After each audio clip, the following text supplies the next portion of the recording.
And right now, a massive fire at a warehouse on Cleveland's east side is under control after around 80 firefighters from 28 companies responded to the scene. Look at that this morning. Danielle Wiggins was there as they battled those flames. Danielle, that had to be frightening to see. What happened? Yeah, Christy, we were out on the scene this morning, and so these are pictures of the warehouse, which is located on East 65th Street and Selma Avenue, just east of I-77.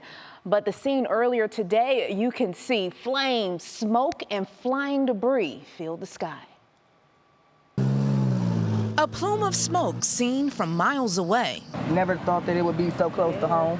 But this massive fire burnt too close for comfort for mother and daughter Alicia Jones and Nevaeh Johnson. And I woke up to the police banging on the door. They told Nevaeh, who was at home at the time with her 13-year-old sister and a dog, to evacuate as the flames grew near. And then I looked at the side of the house in the window, and I seen all the smoke and everything was just coming up. So I'm like, okay, I gotta put something on, at least get her out. If I can't grab nothing, I'm grabbing my sister. The two made it out safely with their dog. So fortunately, we've had no injuries out here today. Cleveland Fire Lieutenant Mike Norman says the building houses a roofing company, meaning a large amount of petroleum-based roofing products were inside. It's like fighting a fire of gasoline, essentially. According to Lieutenant Norman, first responders encountered difficult conditions when arriving on scene shortly after 10 Monday morning.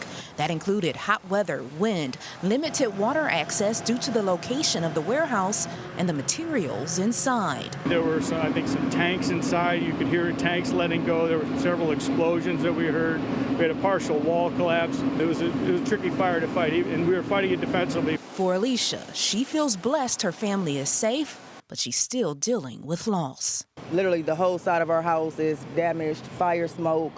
I was able to go inside to make sure that everybody else was out the house, and it's just a lot of damage.